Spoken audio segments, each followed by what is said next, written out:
a whole lot of swearing.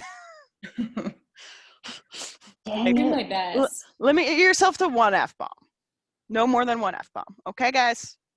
Can we agree to that? Battlestar Galactica rules will say frack. Yes. As many fracks as you want. All right, we are recording and we started on me saying as many fracks as you want. That's amazing. All right, welcome to the Writing Disabled Characters panel. I'm really excited to be here and to have everyone here. So yeah, let's start with you introducing yourself and explaining why this panel is and this subject is important to you. And let's start with Jennifer. I am Jennifer Lee Rossman. I am a queer, autistic, and disabled author from Binghamton, New York. And I've never had a lot of stories in my life where characters were like me. Or if they were always cured or a minor character. They didn't get to save the world and be disabled. And I want to fix that. Nicole? I'm Nicole, she, her pronouns. I am excited to be here because I feel like a lot of disability in media is both, what I've seen that I've experienced and that others have experienced is just very misrepresented. And I think it's important to, be able to create characters with disability who aren't tokens or, who aren't used to make the main character feel good. And that's why I'm here. Awesome. Sarah? I'm Sarah Chorn. I am an author and an editor and a book reviewer. I wear many hats. And I feel very passionately about writing disabled characters because, I'm disabled and I'm chronically ill and I've fought cancer. So I've kind of spanned the gamut of stuff. And I don't see myself in the stories that I read very often. And I want to change that because disabled people can wear capes and save the day too. And we don't see ourselves doing that often enough. And that, in my opinion, is criminal. So I write what I want to see, and that's what's in my books. Awesome. And H.E. Casson? Hi, I'm H.E. I am neurodiverse and I am disabled and super queer.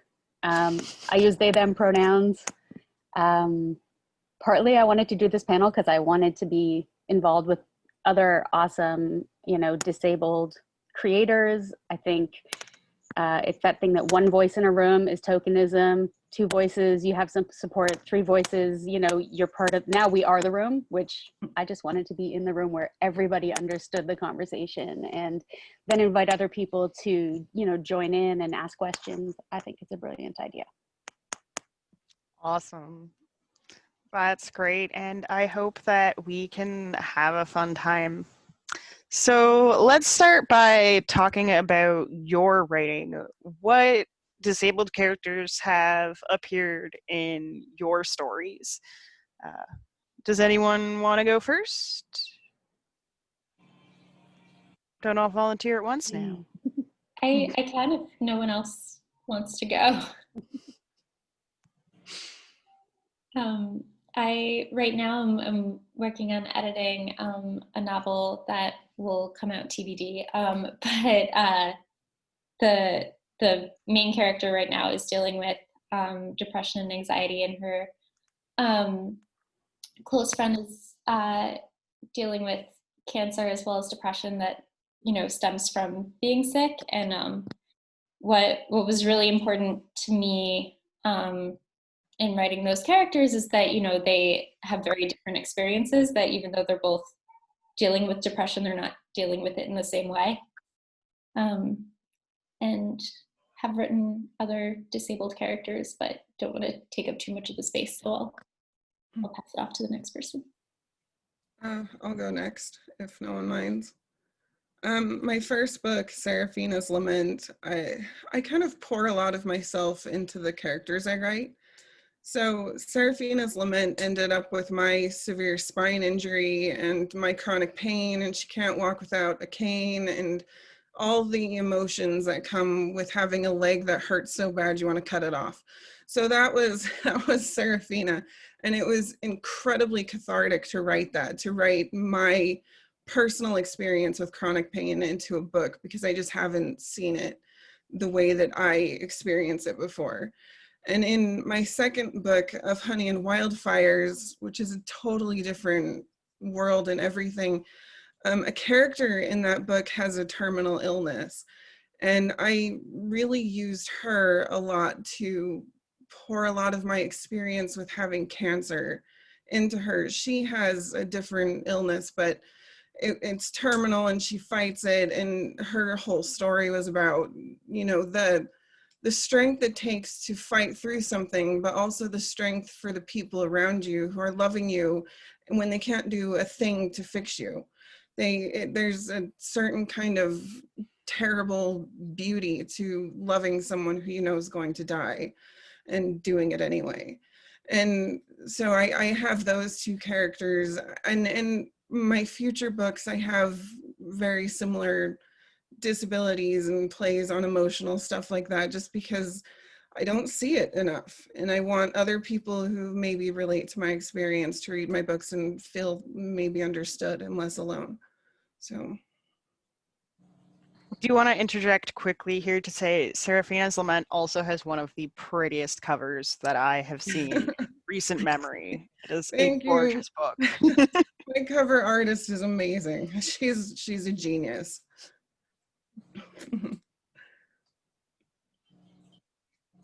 I'll go next. I had a short story actually come out today with, it was done as a podcast by Cast of Wonders, and it has it's called 12 Tanzan Lane, and it has a lead character who has a mental illness, talks about their medication in the story, maybe uses it nefariously. I apologize for that. And a lot of my poetry tends to delve into a lot of the different, places where my life, I don't know, challenging isn't even the right word. Like the parts of my life that are just my life, but that other people are like, oh, that's disability content. I'm like, no, that's just me. I had a magazine, Serotonin, nominate one of my poems that I wrote while I was institutionalized for the Best of the Net this year, which was really cool. So it tends to pop up almost like casually, I mean, if there isn't a disabled character in the story, it's probably only got one character, so but it's just like, that's just, 75% of us are living with something that makes our life harder, and it just pops up. I think I'm the last person, right? Mm-hmm. I lose track of people. In the anthology, Nothing Without Us, by Kat Gordon and Talia Johnson, my story is called Names. It's about an autistic girl in the Old West, and she's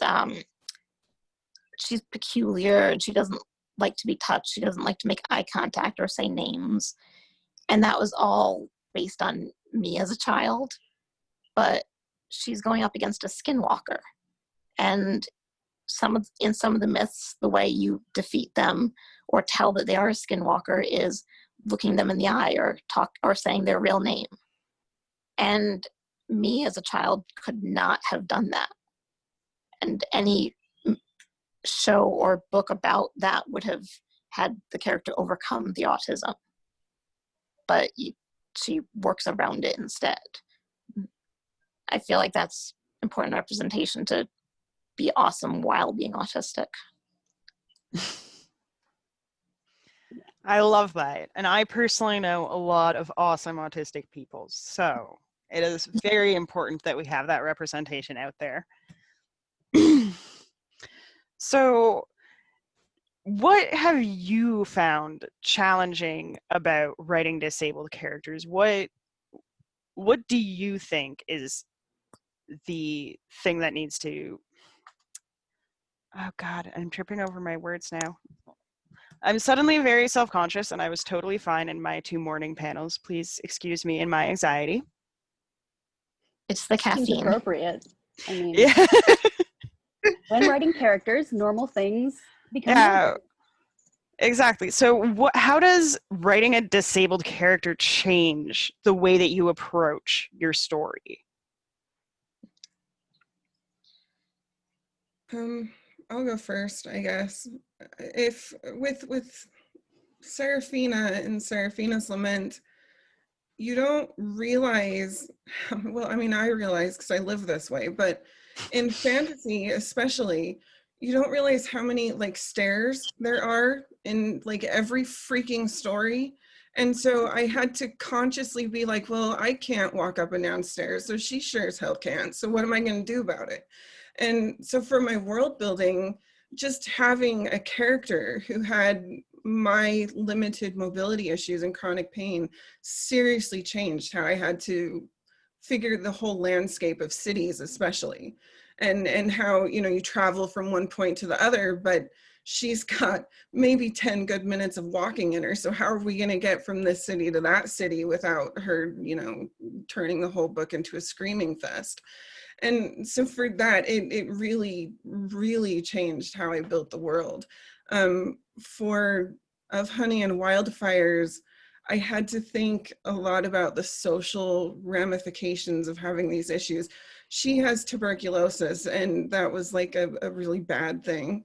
And so for her, a lot of it was, well, she has this and she has to hide it. So what were the social ramifications of her pocket of people finding out that she has this contagious thing, and then it's terminal, and then what happens to the town? And it was kind of this whole ripple effect with both of my characters, and it's something that I live with to the point where I don't even think about it. But when I was creating a secondary world with these issues, it was surprisingly quite a thing to create something that these characters could fit into. And I was surprised that I don't see enough of that happening in fantasy books, because I had nothing to go on with a character in a fantasy world who has mobility issues. And so anyway, that was something I learned. It was quite surprising. Absolutely.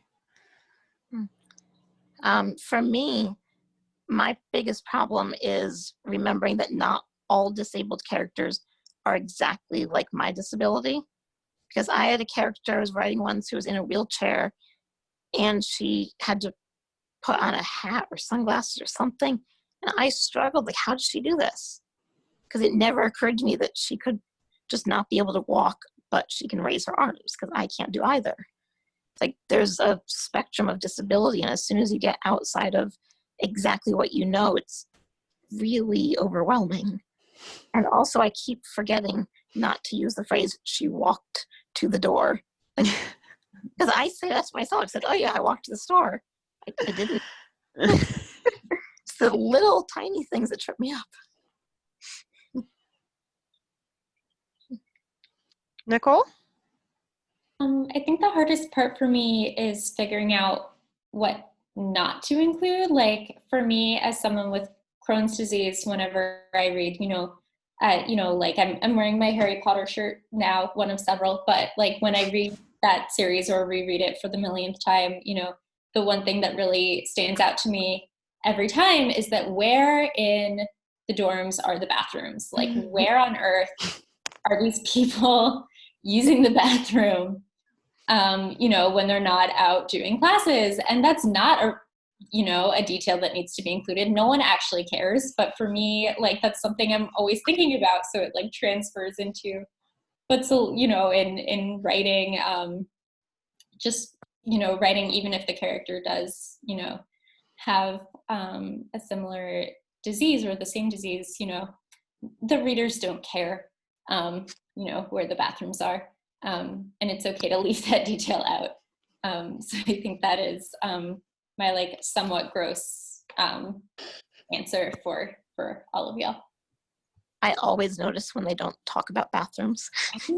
Thank you. I have celiac, so I can relate yeah, it's absolutely a detail that is vital in my life. Mm-hmm. But not necessarily vital to, you know, a short story. I did write a poem though about a bathroom, so.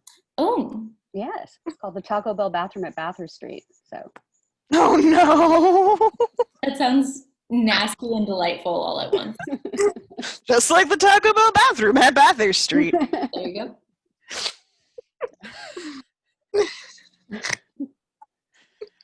go. So I think for me, remembering that the people reading my stories don't share my experiences. And so I have to think about how to communicate them in a way that isn't sort of in community, that isn't like, I can't assume that they know why my character is doing what they're doing, because I know why they're doing what they're doing, especially when it comes to, you know, the sort of inherent accommodations that I make for myself or that I plan ahead for. And I also think that changing my own narratives, the sort of disability narratives that I grew up with for the last, 44 years, and sort of not falling into them without thinking, like kind of revisiting the stories in a way that is sort of more about how I live and not about what I learned, can be a challenge. It's hard not to even just to fall into the tropes myself when I'm writing them. So I think those are the two biggest challenges that I find. What strategies have you developed to overcome these challenges? Is there a certain type of research you do? Is it just immersing yourself in other stories to get a feel for it? How do you handle this? It might sound weird, but I make my computer read my story out loud to me, set to the slowest read out loud setting. So I have to stop and think about everything because it's almost laboriously slow. And in a way that kind of allows me to get outside of my own brain. But as far as research goes, yeah, I mean, I do, I think reading a lot of newer disability narratives can help kind of challenge that. And actually the anthology that was mentioned is just a brilliant example. I'm sorry. Nothing without. Thank you. Brain fog. Yes, thank you. The one that Kat edited is a brilliant place to start. So, do any of you have other tips for getting out of your own head and, actually getting around these things as you're trying to write? My advice is to do research, but I think the most important thing you can do is talk to people who relate to whatever you're writing. And remember, when you're doing that, not every person is going to have the same experience. With every disability, there's a whole spectrum of people, and we all live different lives and experience it in different ways. And so I think it's important to get a few different opinions about whatever it is you're writing, and then try to be true to what people say, because you're asking them to talk to you about very personal things, and the least you can do is be true to what they're telling you. So that, in my personal opinion, those are the two things I usually advise people: research and talk to a lot of people.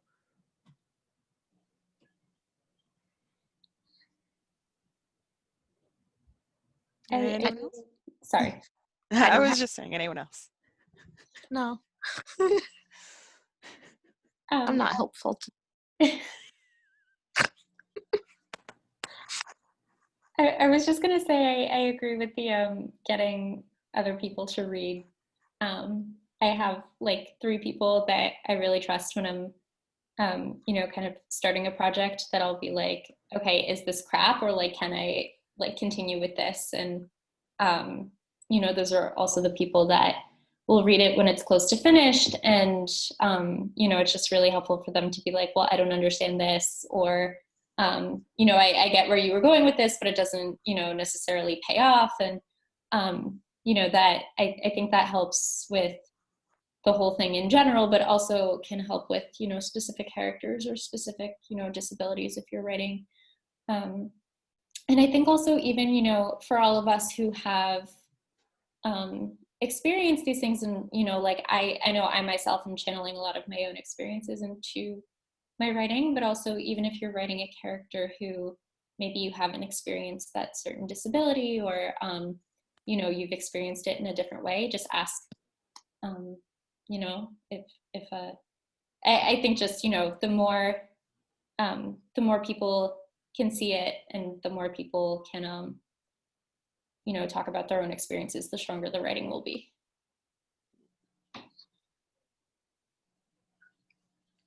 Absolutely.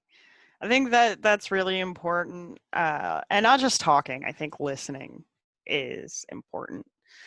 So where do you go for this information? Where would you recommend that other people go for this information? Particular books or sites, or what resources can you recommend? I posted it under the resources on the Discord, but the Writing the Other book is really good, and their whole website as well, all of their workshops and panels and things, and they have scholarships for people if it's cost prohibitive. And I think the book paperback is $10. So, but I would say Writing the Other is a good starting place. And then any college or university with a disability studies program, a lot of times they'll have things that are accessible online. And so that's a good place to get resources that, again, are sort of free to the public, or at least get you started in the direction of finding what you need. I would suggest following disabled people on Twitter, because you get to see what they complain about in life, what they joke about, different ways of being disabled, even if you have the same disability, how people perceive you, things that you would never think about, just are normal to us. Yeah, Twitter, I probably do this wrong, but Twitter seems to be my place, because I go over there and I've learned that a lot of disabled people, myself included, just want to be heard. They just want someone to tell their story. They want to see themselves in a book. They want to watch themselves be the hero, and they're willing to talk to you so you can get it right according to their experience, as long as you're not mean. So don't message someone on Twitter and just be a total asshole. You got to respect them, because they're opening up for you and they're making themselves vulnerable for you. But as long as you're courteous, I've learned that going on Twitter and saying, hey, can anyone tell me about this, this, and this? Feel free to message me, has been just a wealth of information's fallen on me just by doing that. I've made great friends, and I've learned a ton of information I would have never known before. And I feel like I get a more personal perspective of this person and this thing that I want to learn about. And that's not just for disabilities, it's for basically anything. I do it all the time with all sorts of stuff. Like, I think last year I said, can anyone in Ukraine tell me what it's like to build a house? So, I mean, it's just like anything. But Twitter's great, just don't be mean. So anyway, there you go. Don't be mean is generally good advice, especially when you're trying to get someone to give you information. Yeah, exactly. Nicole, do you have any resources that you'd like to share? I just want to second what everyone else has said. College resources, like finding academic resources is always good, and so is just talking to people about their personal experiences. I used to work in a library, so I will say that a lot of public libraries have, if you have a library card, and you may not know this, if you go to their website, there'll be a link to databases that they subscribe to on behalf of users of the library. And then you can access academic papers that would be for pay otherwise. So if you have a library card, check and see if your branch or your whatever your library group has any database subscriptions. That is excellent advice. I actually learned that recently myself. Yeah. And I think that's a wonderful thing. Libraries are a fantastic resource. Obviously going into libraries is kind of a thing right now, but My local one is closed. It's so sad. I miss being able to write in the library.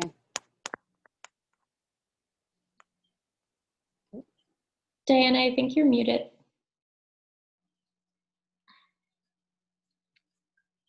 Or something got disconnected. It's still can't hear you. I'm leaning in like I'm going to be able to fix it by reaching through this. Hello? Hello. Yeah, we got you back. All right, that was weird. Where were we? Libraries.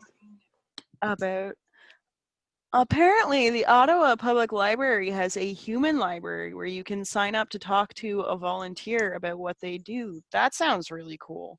Toronto's I wonder done if as that well. awesome. So that might exist. I mean, that probably is relying on you living in a city of a certain size. They probably don't have them everywhere, but that is a really cool resource. And someone in the chat also recommends NaNoWriMo groups. Mm-hmm. I would 100% agree with that. NaNoWriMo research threads on the forums were always a big thing. I would always lurk them. Oh God, it's almost November, isn't it? Yes, it is. Are you a pantser or a plotter? I am a plotter these days, more and more. I find it makes for less rewriting, which is a headache. Anyway, back Off to the topic. Hey, it's not really a panel if it like 20% doesn't, go off the rails. You need to have that moment. At least 20%. Yes, exactly. Otherwise it's not a real interaction.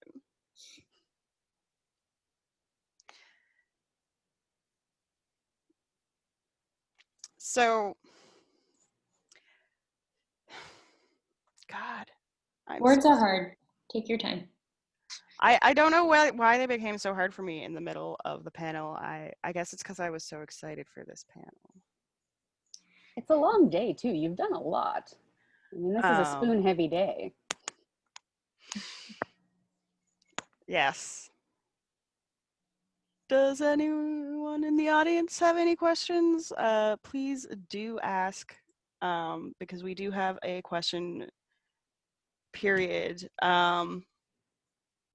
Yes, spoon theory is great. Just in case people aren't familiar with it, does someone want to explain spoon theory for folks real fast? H.E., you mentioned it. Yeah. It was sort of created by a writer explaining to a friend of theirs about, resources physically, emotionally, mentally, when you're living with a disability.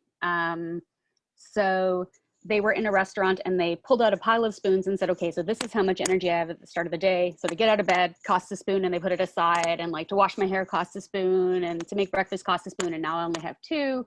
So maybe that's why I can't come meet you at the cafe. And if I borrow these spoons ahead of time, then tomorrow I've taken 3 spoons ahead, so now I only have 2 the next day. So they basically used it as a numeric sort of counting system to show that they don't have an endless resource of energy to go through their day. So people who call themselves spoonies or say, hey, I don't have a lot of spoons today, they're talking about sort of their inherent resources that they can access on a given day, and it can change day to day. So spoon theory. Yeah. So we've talked about what writers should be doing, where they should be going. What should writers avoid when writing disabled characters? What do you try really hard to avoid? Tropes. Sorry. Yep. Can we get a little more specific, perhaps? Yeah. I will go out of my way to make sure that, if I have, I'm trying to think of a specific example, but like if I have a character with depression, like they're not just like, sad all the time, or they're not, like there are different degrees of, and so I would say, making sure to make your character a real person, and not just falling back on stereotypes of what it means to be disabled. And then I would also say tokenizing and tropes. So tokenizing is, when it, like if I were to write one character and they were kind of like the character with disability and like their entire existence is about disability versus, maybe there's more than one character, or, we get to see parts of this character that aren't about their disability. I think it's talked about a lot with race in media, which like it can also, transfer to other kind of minority groups. I have a big, huge pet peeve, so I'm gonna rant a little bit, and I'm warning you because I rant. So, your disabled character doesn't always have to have a moral or a reason for being disabled. For the love of God, sometimes people are just freaking disabled. Holy crap. So the whole thing where like tokenizing drives me nuts, but the whole idea where they have to be magically healed or there has to be some supernatural gift because the blind person can't just not see. They have to have this secondary divine sight, or else what's the point of them just being blind? Or Daredevil. I mean, just all this crap, it drives me nuts. I got email from people who were like, okay, but what was the point of Seraphina being in pain throughout the whole book? And it's like, I don't freaking know. I'm in pain. I don't know the point why I'm in pain. It just is there. I hurt all the time. And if there was a reason for me hurting, that would be awesome. But there isn't. And that's just not how life works. So anyway, the summary of my rant is that not everything has to have a point. People exist, and that's fine. And the disabled characters that are just disabled because they're disabled are amazing. It's the ones where they have to be magically healed or the mercy killing. That's a whole other thing where you can't be happy and disabled. You have to go take the disabled person in the backyard and put them out of their misery. That's great. All that stuff drives me crazy. So anyway, there's my rant, and I will step off my soapbox. Thank you. The big soapbox. That was going to be what I was going to say is you don't need a reason to be disabled. Like I've talked about this before because it bugs me. There was an episode of Supernatural where there's a deaf person, and as soon as she's on, I'm like, that's going to be how they solve the case. And she was the only one who couldn't hear the deadly cry of the banshee. But she couldn't just be deaf for no reason, because then they killed her off in a couple more episodes, I think. Yeah, that just makes us a plot device. Yeah. Person. Yeah. So actually, mine is going to tie into this, actually, because I have to change my chair, because I have to change my position a lot, or I have pain. So 1 second. I'm changing chairs here. 1 second. Ugh. Okay, so. It's the exciting wardrobe change. It is. Okay, different chair. So my problem is when there's no little everyday disability aspects in a story. Like, oh, this chair is uncomfortable and I have to change to another chair now. Or like they're only disabled when it's super important. It's not like, it's like you were saying about why does it hurt every time they walk? Because it hurts every time they walk. So I mean, like, like just consider the little everyday pieces and just say them casually, the same way you would say anything else casually about a character. So yeah, have them randomly change their chair in the middle of a scene. Uncomfortable. My advice. So you sort of touched on this question from Alexa. What stereotypes about disability get on your nerves the most? I know we've already discussed some of them. What else? Romantic, mental illness, the one where it's like you have a deeper insight into life because your brain works differently. And I vomit on the camera, like it's the beautiful mind thing, right? Like, yeah, okay, like my brain works a little differently. Maybe it means I see things a little differently, but I'm not here for your entertainment. I mean, I am, because I'm a writer. I'm absolutely here for your entertainment, but I'm not here for your entertainment, is what I'm saying. Yeah. well said. Yeah. Lazy. Do you have anything to add? Yeah, I keep doing that, might be. But one of the, kind of tropes or stereotypes about people with disabilities is that they're lazy because, they don't want to, or, are using disability as an excuse not to do something. And like, I know for me, I work really hard and, sometimes have to work harder because, there might be a day that I'm out of commission, whether it's because of, mental health or physical health, because I'm dealing with both. And, I have to work to then make up that time and, want to work harder to show that, I'm not just not doing this because I don't want to do it. Like I have a legitimate thing that is preventing me from doing it right now. And that really bugs me. I hate when the disability is the only thing that defines the character, especially like I know so many queer disabled people. It's like we have to be either straight or asexual. And some of us are. Some of us definitely are not. But it's like we can only be one thing off of quote unquote normalcy. Disability is so much. Disability is like the only thing about us. We can't be other races or genders or religions. It's just you're disabled, the end. Mhm. Yeah, I think that's a big one for me. I tell people when I edit and sensitivity read, and this becomes an issue in their manuscript, that if you're talking to me, I am a person first. I'm always a person first. Everything else is the bells and whistles, but I am Sarah and I happen to be disabled. But the disability does not define who I am. And if the character ever starts falling into this role where it's this disability that has a name, that becomes a problem for me.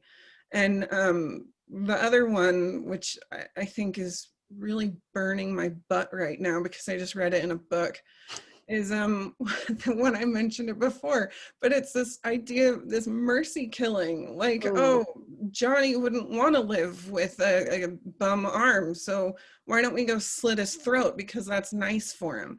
And it's setting him free. Like this thing where disabled people can't be happy unless they're dead is just horrible. And I see it in books way more often than I should. And I don't know why nobody ever talks about it, because it's just saying the worst possible thing to all these disabled people reading that book. You can't be happy disabled, so why don't you just go die?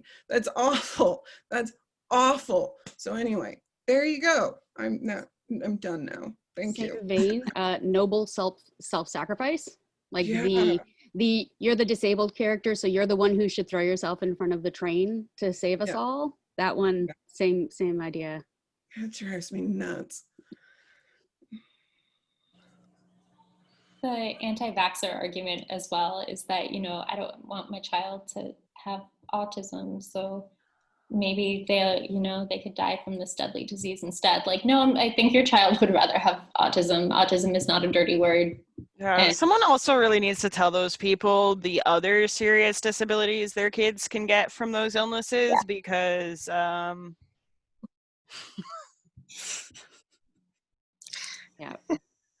That's the other one I've Kat would seen a like to lot. know if we would like to start a campaign to put the term differently abled in the blender. And I think that's a good idea. How about you?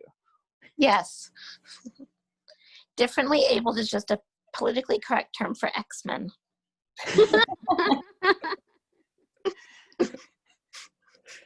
I like it. I love it. Yeah, let's do that.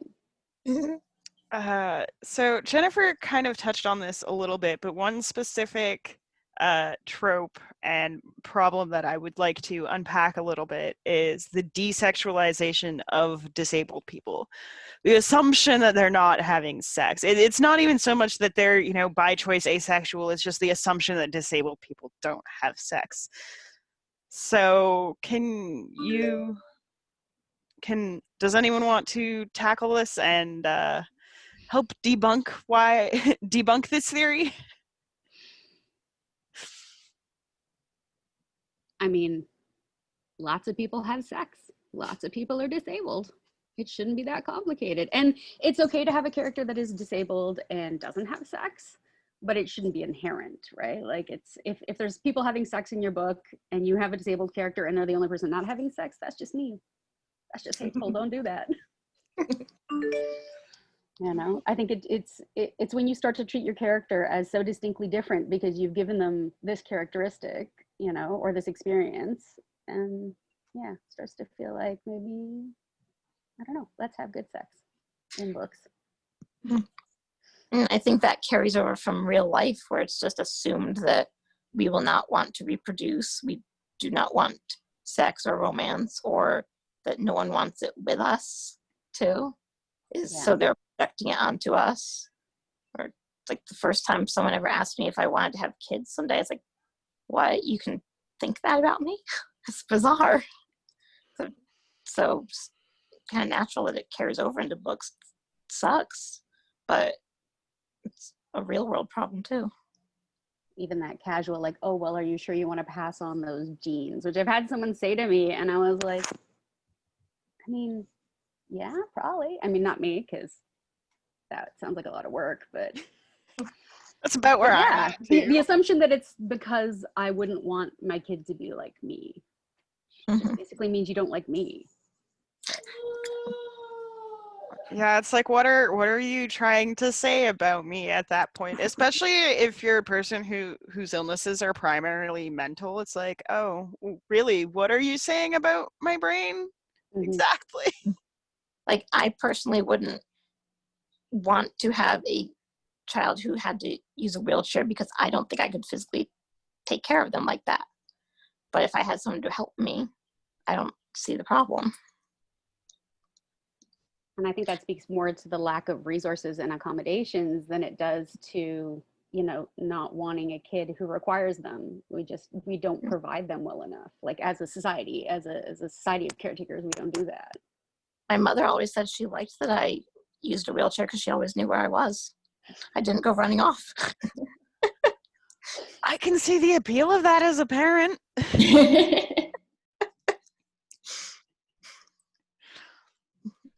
I think it also is very connected to the idea that, you know, anyone who is with someone with a disability, particularly I see a lot, you know, in media, someone with like a very visible disability is like a hero. Oh, yeah. And like, that's kind of gross. But not kind of, it is gross that, you know, the idea that, you know, someone could love this person, all of them, including the disability, is just so outlandish that, you know, they have to be doing it because, you know, out of the goodness of their heart. And that's really disgusting. Yeah. I think that's a big thing. And, you know, even like when someone becomes disabled in the middle of a romantic relationship, some people will be like, oh, like, are you going to put up with that? Are you going to leave? And that's. Yeah. I have 2 kids, so disabled people do reproduce. But I didn't know I had a chronic condition until we'd been married like 7 years. And I was diagnosed with cancer a month after I graduated from college. So we'd already been married when all of this kind of fell on us. And I've been asked a whole bunch of times by people in my own family, like, how does he deal with it? He deserves a trophy. And it's like, well, that's cool. Thank you. That's great. That's awesome. But, you know, my kids have grown up with more of a respect for disabled people than I think most other kids have. They know you don't point at someone's wheelchair. My kid gets so pissed off when someone treats a disabled person wrong. Like she'll go right up into their face and start yelling at them, and it's awesome. So it's been a thing. They've had to tolerate my like 18 surgeries and cancer treatment and all this. It has not been easy for any of us. I like to say disabilities affect the whole family, not just the person who's disabled, but they haven't gone anywhere. And the assumption that they would go somewhere because I'm inconvenient is incredibly offensive to me. So anyway, there you go. Also completely disregarding, like, you know, screw the idea that your husband should get a trophy. You should get a trophy. Like, you're the one really, you know, dealing with the pain. And Yeah. You're damn right. It also deletes what I bring to my relationship with my partner. Like, it's not just I'm lucky to have them, they're lucky to have me because I'm Yeah. awesome and brilliant. You're a prize. And, you know, yeah, there's things that we have to work on that other people might not have to work on, but that goes both ways. So Yeah. he's lucky to have me. I get a trophy.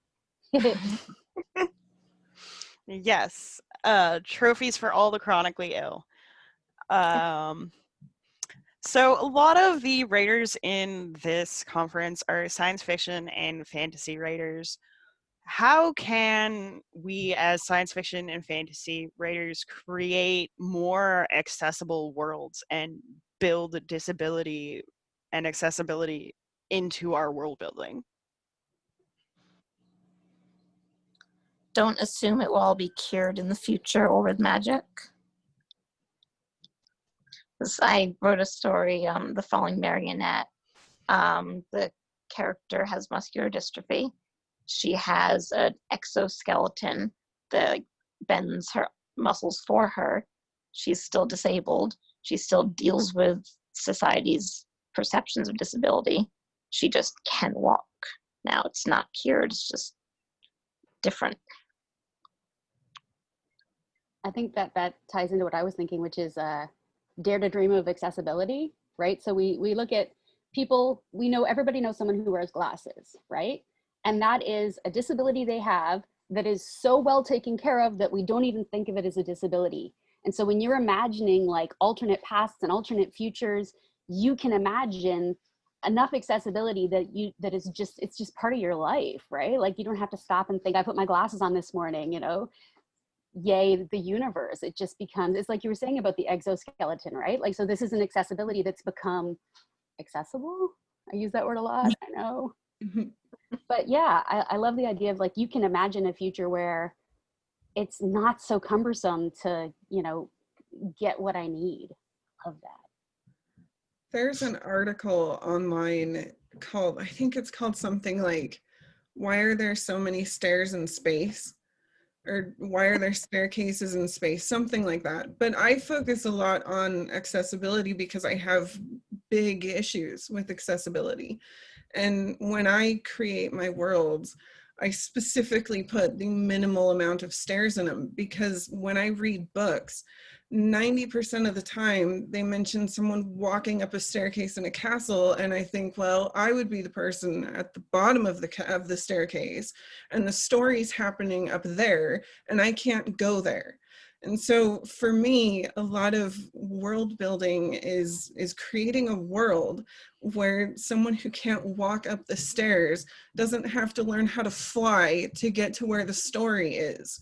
You know, it's not that hard. It's a secondary world. You can have a 1-floor freaking castle, or you can put ramps in it or something, or make the story on the first floor of the castle and just mention the second floor. There's a whole bunch of ways around that, but it's that simple issues of accessibility that always stick out in my mind when I'm reading, because that automatically means that me as a character, I would not be able to go there. So Yeah, I have an essay coming out soon called There's No Special Ed at Hogwarts. And one point they make is there's magical staircases, but there's still stairs. They could be elevators. yeah. There are also magical staircases that move to take you to different passages at random plot convenient times. The Hogwarts staircases are one of the most ill thought out ideas in that whole world building for a variety of reasons. But really, you would think that they could have magical elevators. Come on, guys. It's true though. They have characters that consistently struggle with the curriculum and there is no help for them. Like poor Seamus is blowing off his eyebrows. And like nobody's like, well, maybe we need, you know, a curriculum that's more adaptive. I mean, that might just be Snape. That no.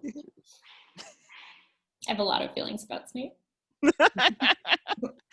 We'll talk about that later. OSHA compliant. Sorry, I'm looking at the comments. Honey.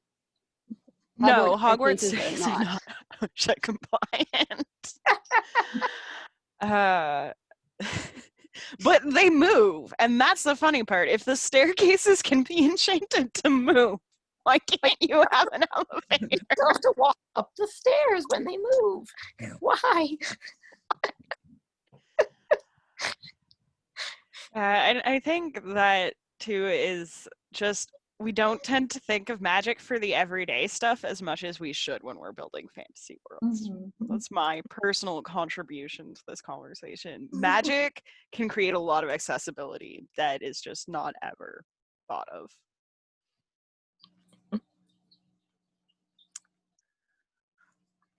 All right, it looks like we have run out of questions. 4 minutes before we run out of time. So for our wrap up, can I get you all to remind people who you are and where they can find you so that they can learn more about you and more about disability? Jennifer, do you want to start? Jennifer Lee Rossman. I am on Twitter at Jen L. Rossman. And my blog is jenniferleerossman.blogspot.com. The end.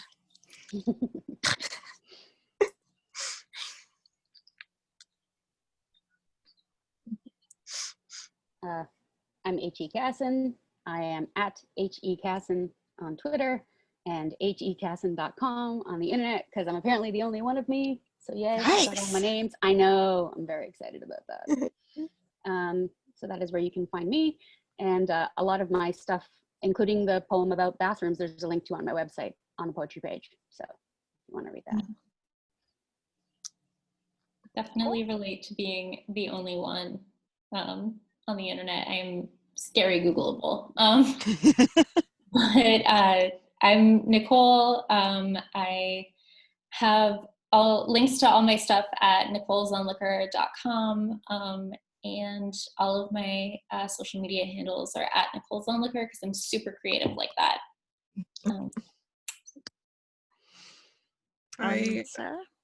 I'm Bookworm Blues pretty much everywhere. My website's bookwormblues.net, and on Twitter I'm Bookworm Blues, and I think on Facebook I'm Sarah.Chorn.